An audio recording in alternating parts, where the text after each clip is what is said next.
Hello, my name is Megan Avery, and I'm the founder of Hip Stitch Academy. I'm really excited today because I'm going to interview a sewing boss out of Toronto, Canada, and her name is Dilys Tong, and she has the So Be It studio. That's what you call yourself, right? Yeah, Okay. so be it girls. We call ourselves the so be it girls. So Be It girls. Okay, But the awesome. studio is so be it studio. Okay, so what's the difference? Oh, it's the same thing. It's just when somebody say, "Oh, look at all the girls at the so be it studio," so it becomes like a little local community catchy term. Oh, those are the so be it girls. So those are Ah, the okay. crazy girls. Yeah, okay, Yeah. fun. And so you have an actual studio in Toronto where Yes, you I do. teach all of your classes. Hmm. Tell us a little bit about that. Is it like a storefront or what's it like? Yeah, so it's not like a storefront. It is a studio. Like you can walk in from the street, but Uh-huh. it's like a huge studio space. We try to keep like lots of lights, so we do different classes going on. So with lots of cutting table, lots of machines. So we just passed our 10-year anniversary last year. Wow. Good. Yeah, time just go poof, gone. Yeah, Yeah. where did it go? It just seems like yesterday we you know, opened a space. Yeah. And yeah, so we do classes for adults, we do classes for teens and tweens. Okay. So it's a pretty full house here most of the time, just have people coming and going. Nice. Okay. Ah, super fun. Yeah. And do you I looked at your website a little bit. It looks like you have a partner. Yes, I do. I have a business partner. Her name is Lindsay. Okay. So she does all the accounting, all the website stuff, and then I do the creative side, like the sewing, the teachings, and so we kind of divide up our things and conquer it. Yeah, no, Yeah, that's great. yeah, she's not here today because she's got to go deal with her kids. Some Oh, like okay. school stuff, parents teacher things. Yeah, yeah, totally. Okay. Yeah. It's always interesting for me to hear about people having a partnership and then a partnership that's been going on as long as yours. That's It's a really marriage. impressive. Like Yeah, that's not easy, and I it's not. admire that. It's like always call like it's like the marriage. Like I'm the wife, she's the husband. That's what we always joke out between us. Yeah, It's being able to communicate, be honest. Like yeah, if something bugs you, you have to say it. yeah, Like you know what I mean? Like don't hold it in. And I think it works. You have to have both want the same thing, yeah. and you have to be able to accept the differences sometimes too. Able to agree to disagree and respect the other's choice. It's really Oh, have to have lots of respect and trust. yeah, totally. Yeah. Um, and yeah, it's like kind of want the same thing, but I would think also you'd have to, like you guys do, bring different things to the table, you know? Yeah. Like Yeah.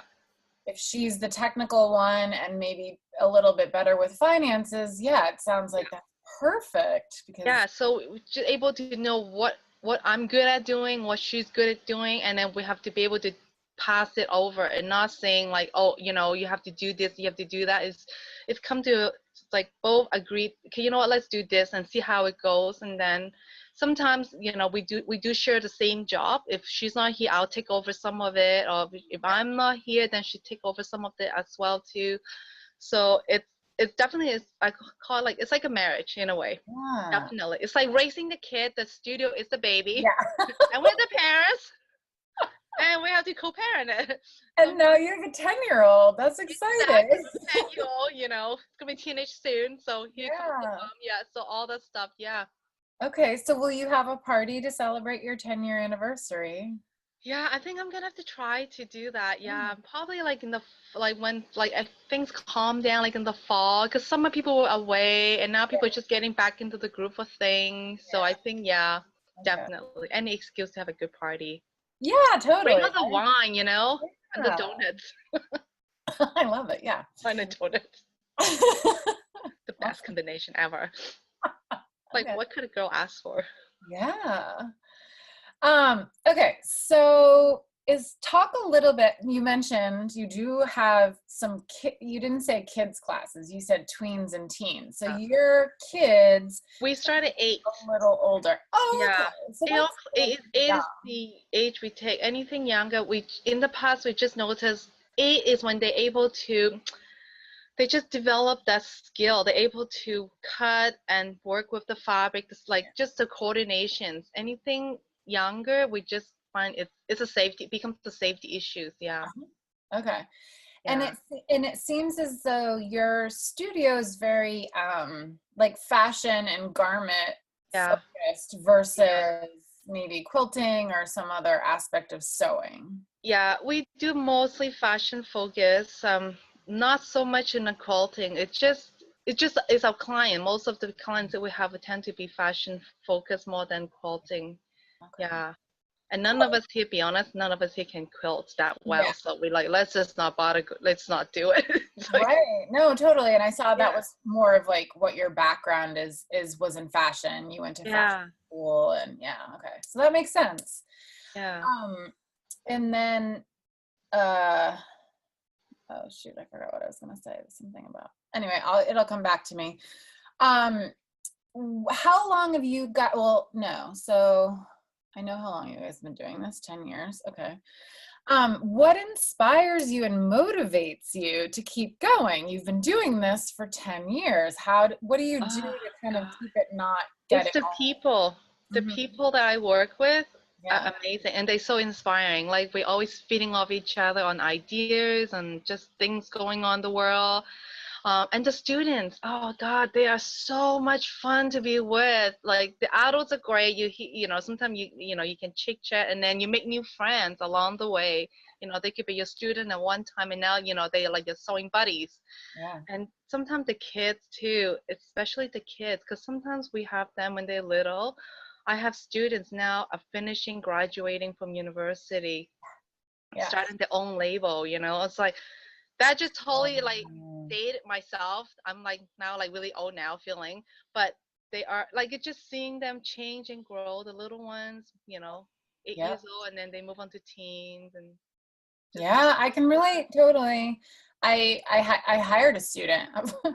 I had a student in summer camp. God, it was like 12 years ago, and I hired her to work summer camp. She just finished her freshman year of college, so she was kind of an assistant instructor. right. And then you like look at her, you're like, oh my God, you were this teeny little thing, and now you're this grown, Yeah. and you're like, I feel so old now. Yeah, no, it's crazy. And it worked out really well on it. But it's also like really a great feeling to know that like she got interested when she was 8 years old in sewing. And in a way she continued to do it, to come back, and it's her summer job. And I know her mom, and I spoke to her mom the other day, and she's ready to come back next summer and work again. And I was just like, oh, that feels really good. So Yeah, it's definitely affecting people's lives. I noticed, that was the thing I was going to ask you. I noticed you help people or kids get into kind of like, well, with their portfolio, yeah. and then maybe fashion related programs, whether it's university or even fashion related high schools. Yeah. Can you tell us a little bit about that? I did because I remember when I was a teenager, I wanted to go into fashions, and I grew up in Edmonton, Alberta. So there was really nothing there. Like it was like nada. So I had to figure that on my own, and it was tough. Just being at that age, Yeah. not having that guidance, and it's so competitive to go to any just any good university, whatever, right? And then I thought, pass it forward. Now I know what I didn't know then. Yeah. And I would like my student to know that as well, so they are prepared.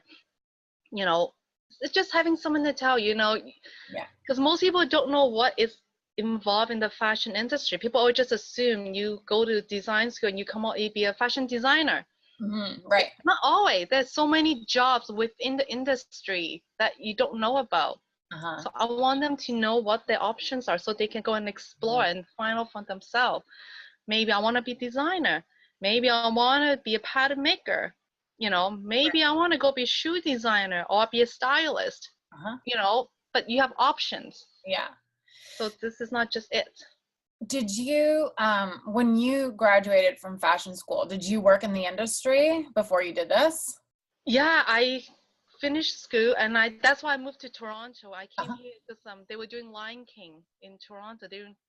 So they were looking for people to help make the costumes for the production. So I came here, and then I did the costumes. So I was working Great. with a great team. That's how I learned everything. I Yeah. learned stuff in school, your basic. You Yeah. don't really learn anything till you work in the industry. That's when you learn Yeah. everything. I Oh, had how much really good. fun. The costumes are so fantastic in The Lion It King, and was to be like a out part of of the that. world. Just, everything was like you had to think outside the box. There was a lot of problem solving involved, and you had a great team. Like it was like amazing. And then from then you go from one show to the other shows, and then you just work there for a bit. Yeah. Yeah. So How did you make the transition from doing that into having the Soviet studio? What did that okay, look so yeah, oh my God. So I was doing it. It was really great. Had lots of fun. And then there was a time, I don't know if you remember, there was this one it was like the first recession that hit everyone. It was just that one day everything was just like, okay, recession, the bank was just like stop lending money, so everything just sort of stopped, like? Mm-hmm. so theater took a hit as well. Okay. A lot of industry Yeah. was like massive layoff. So I was one of the people that got laid off from the Murphy's Productions because they was like just not doing a lot of stuff. They were just like slowing down. There's not a lot of production going on. So I was like, okay, everything happens for a reason. So I took a little break. And then, when you have free time, you start doing stupid things, I guess. I'm like, I'm going to think of something else to do.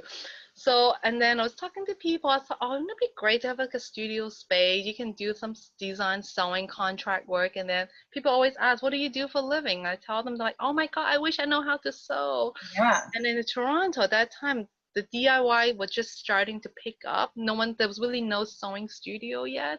Mm-hmm. So I decided to do it. Yeah. And Great. that's it. Yeah. So, There's nothing like getting laid off because I've had the same experience to make you so motivated to work for yourself. Like you do, right? You're like, there's what now? What's next, right? yeah. Well, it's like there's something about too, like somebody telling you, all right, sorry, you don't have a job anymore. When it happened to me, I was like, wait, what?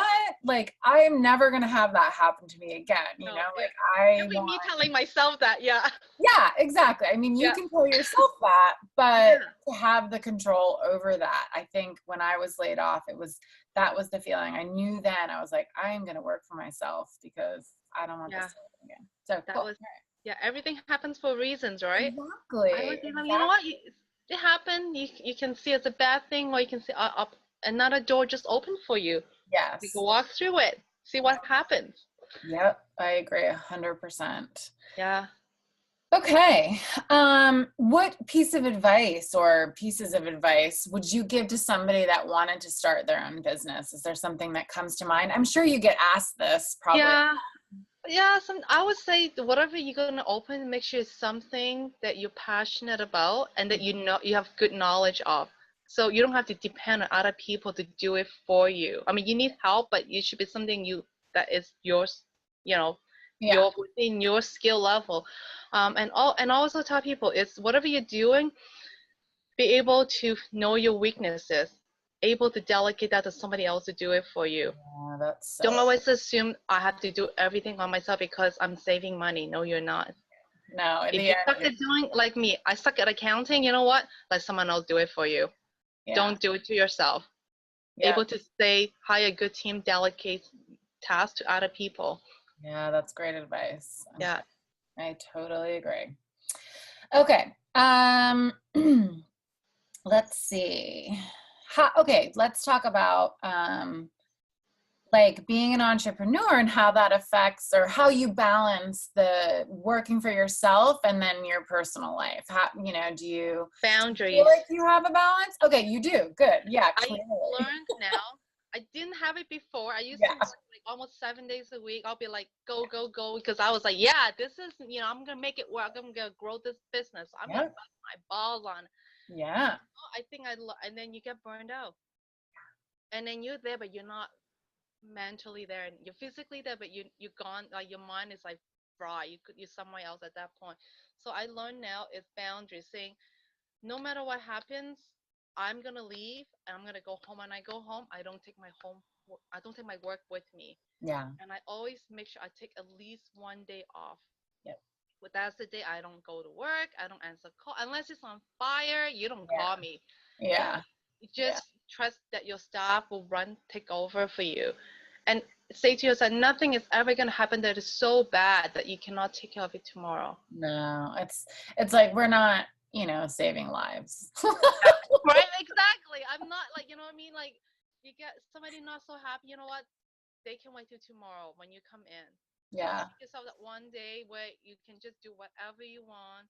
Yeah. You're not gonna check your email. Don't nothing. Just How long did it take you to set those boundaries? Just out of curiosity. years. Like it's Yeah. really like change. I think as I got older, Mhm. it's one of those. I think it's like an age thing. Maybe as you get Yeah. older, you kind of realize life is short.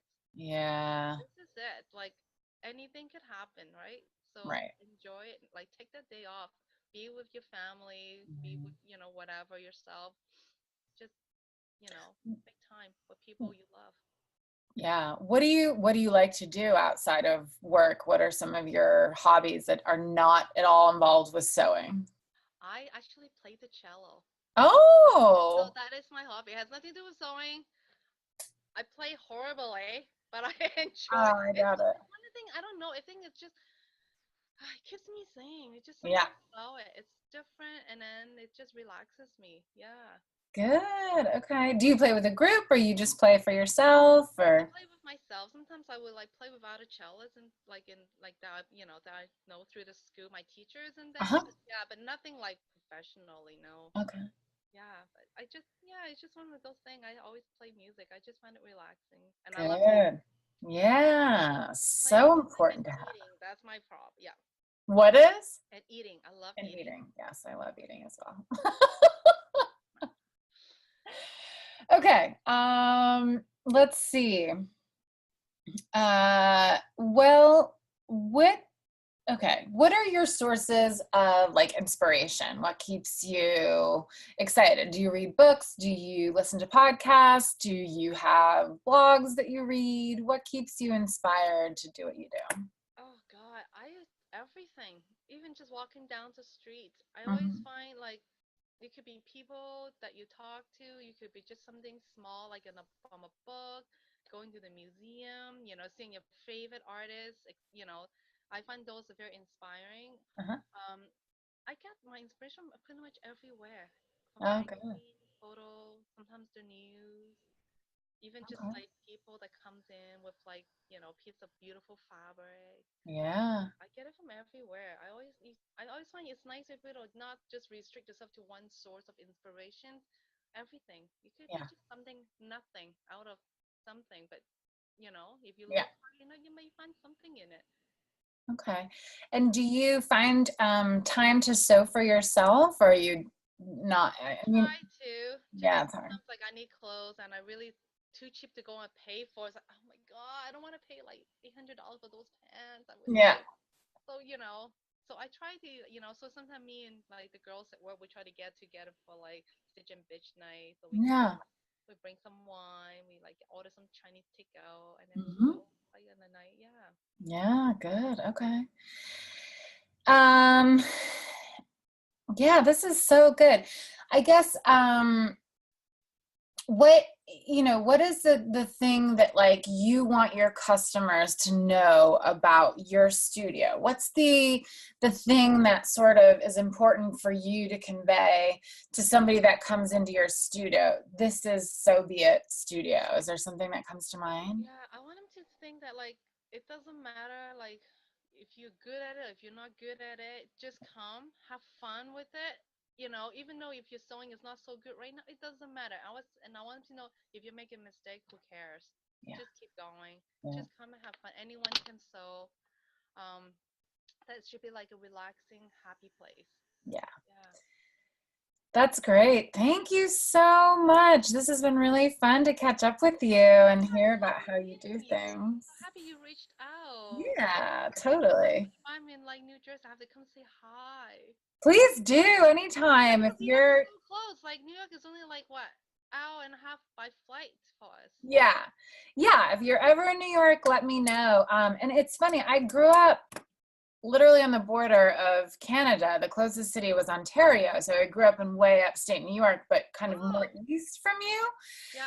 But I've never been to Toronto, which is like so weird. Like we spent a lot of time in Ottawa and Quebec City, but Yeah. never in Toronto. Well, So Toronto is a little bit further away by driving too. yeah, So yeah, yeah, it's like a good 8 hours drive there. yeah. But Until it's you an get hour and a half flight. That's good like, to know. I would love yeah, to add that to my travel plan. So if I yeah, do, I will let you know as well. yeah, definitely. We can Okay. get together for some cocktails. Yes, sounds like a plan.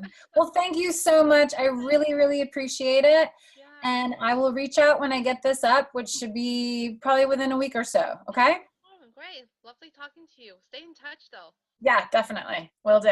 Okay. Take care. Bye.